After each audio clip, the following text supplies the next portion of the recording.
Maria, congratulations nga on Thank you being po. part of X Factor. Thank you. And first of all, yun nga,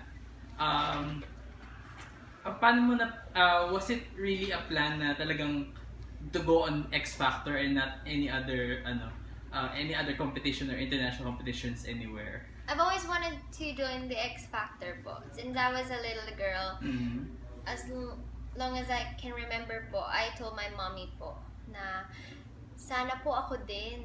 Kasi po, pinanood ko po ang Fourth Impact, and my idol po sa show din po is Sam Bailey, one of my idols po. And yeah, I've always watched the X Factor po, and I told my mom and dad that someday I'm gonna be up there on that same stage po where I actually sang for Purple Rain. And I feel so happy and blessed po that I got the chance po. In that moment po, I felt like a winner already po.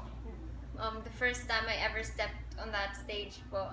And that's a big achievement for me na po. Kasi it's our third year na po trying to audition online. And this year lang po kami talaga pinalad po.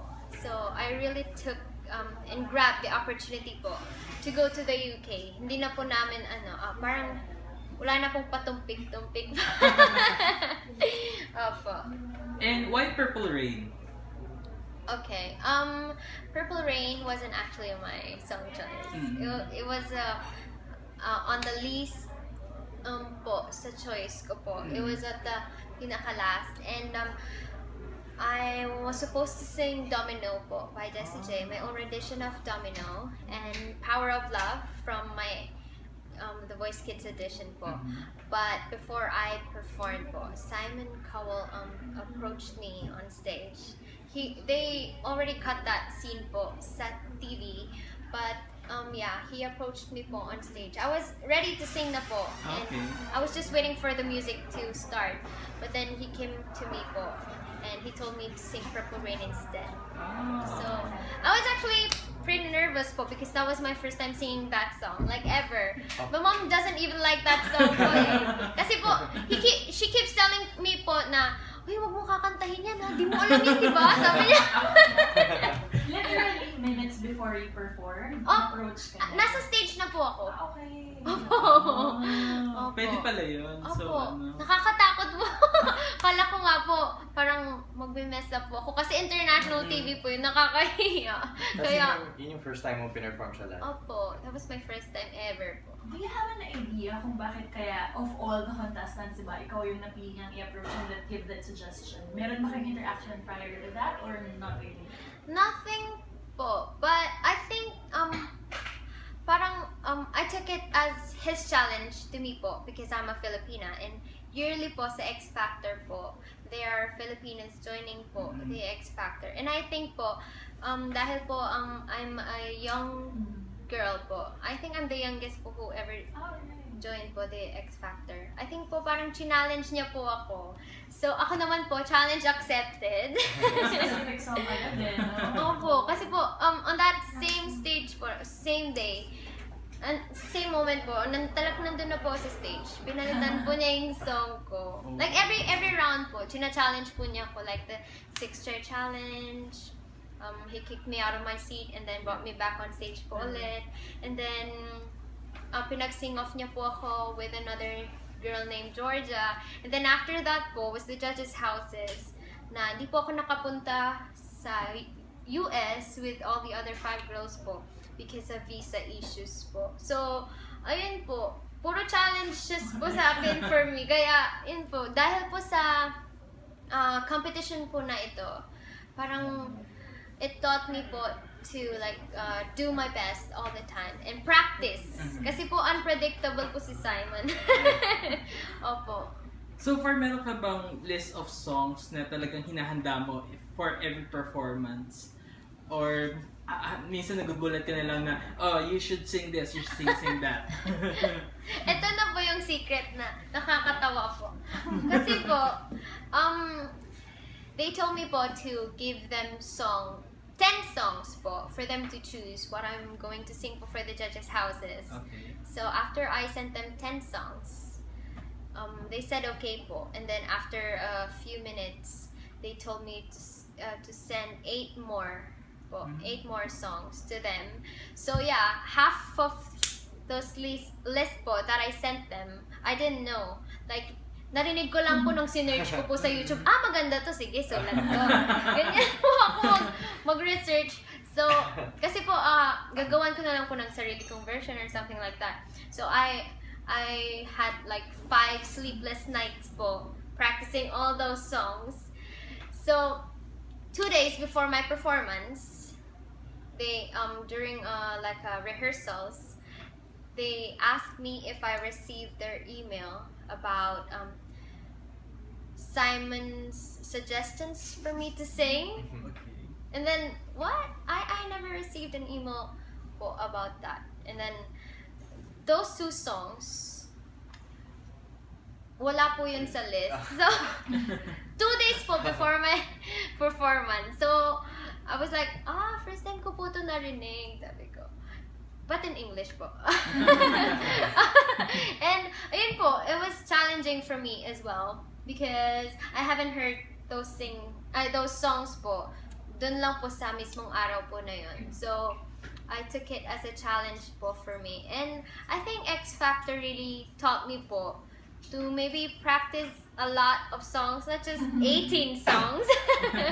Ayun po.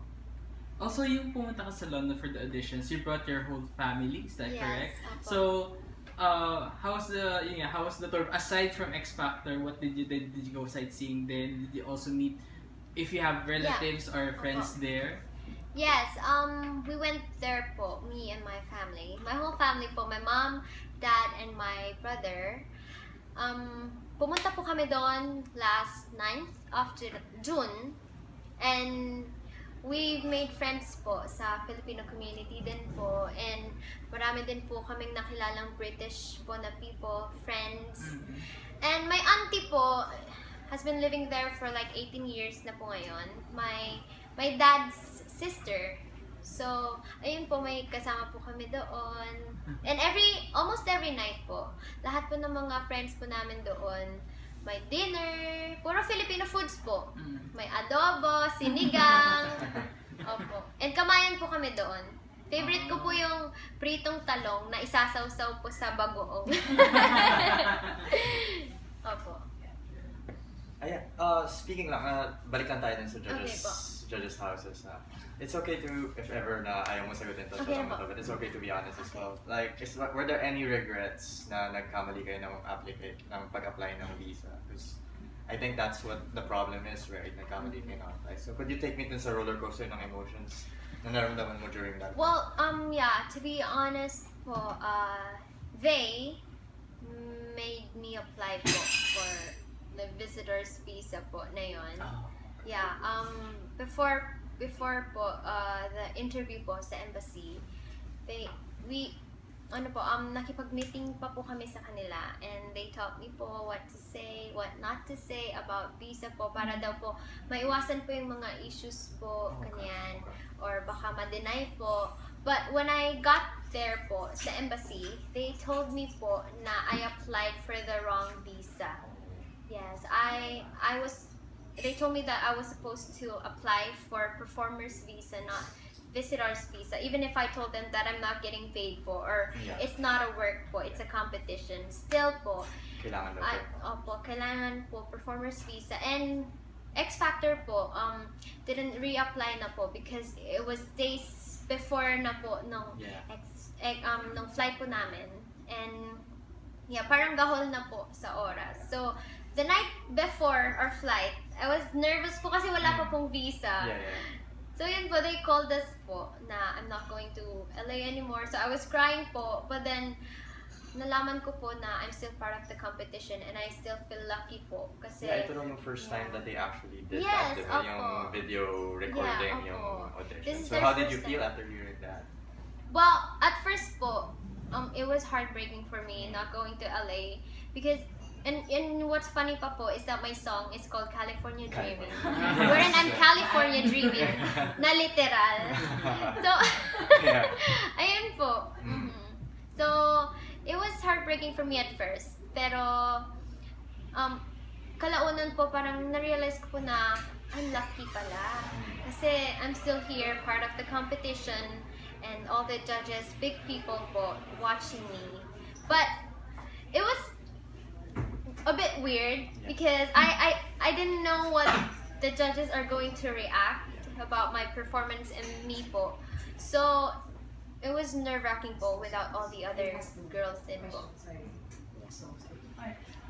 You mentioned kanina, di ba, na it's your dream ever since to be an international Yes. idol, something like that. How is it the feeling performing internationally? Meron bang expectations versus reality na nangyari? Is it very different from what you've been, in your mind? Yeah. Well, I didn't actually expect it to be like that po, yung situation po. Akala ko po pag after ko po kumanta, papalakpak lang po sila or I even doubted myself po na, hala, baka makano po ako, sabi ko. So, ayun po, I just prayed po and like what I said po, it's my first time singing that song. So, ayun po, lalo po akong kinabahan. So, lalo na po ang mom ko dahil ayaw niya po yung song.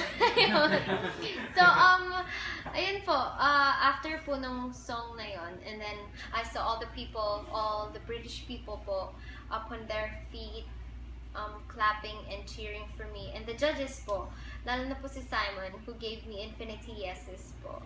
It was overwhelming for me po. Kasi, I've just been dreaming for that moment to happen and it happened po. So, hindi ko po mapaliwanag hanggang ngayon. I'm still in disbelief po kahit I'm out of the competition that it happened because napapanood ko lang po sa TV and I've been part of the show. So there's no parang like challenging or like parang fear on your end performing to a foreign audience. Syempre, di ba different taste yun? opo. Well, I've always watched X Factor UK po. UK talaga yung version. Opo, UK. So, may parang nagbigay na din po yung panonood ko ng X Factor UK ng idea po what to sing and what not to sing, what songs they like and what they don't like. So, parang sa kapapanood ko po ng X Factor UK, parang nabigyan po ako ng idea para po ma-impress po not only the judges but also the British people. Alright. Yung last na sorry. Nag-mention lang kanina na nag-promise ka daw kay Simon. Muna tayo yan. Opo, he made me promise po. Kasi po, may part po doon. I don't know if I'm allowed to say this, but, am I allowed? Yeah. Kasi po, during the call po, it was live po, 2 a.m. in the morning. After na to, sorry. The judge's house. Alright. Apo. Yeah, he told me that I had a good song choice po kasi po California Dreaming. And yeah, it was all positive po, but then he said no. At first po, parang naiyak na po ako. Oh my God, it's over. Pero po, after that po, nag-isip na po ako ng kung ano-ano. He told me po sa phone po na promise me you'll come back next year. Tapos po may kinat po sa scene sa TV. If not, I will be the one to fly to the Philippines to get you here in the competition. Sabi niya po. So, babalik po ako and I have no intention po na i-break po yung promise po na ginawa ko po sa kanya. So, yeah. Thank you po.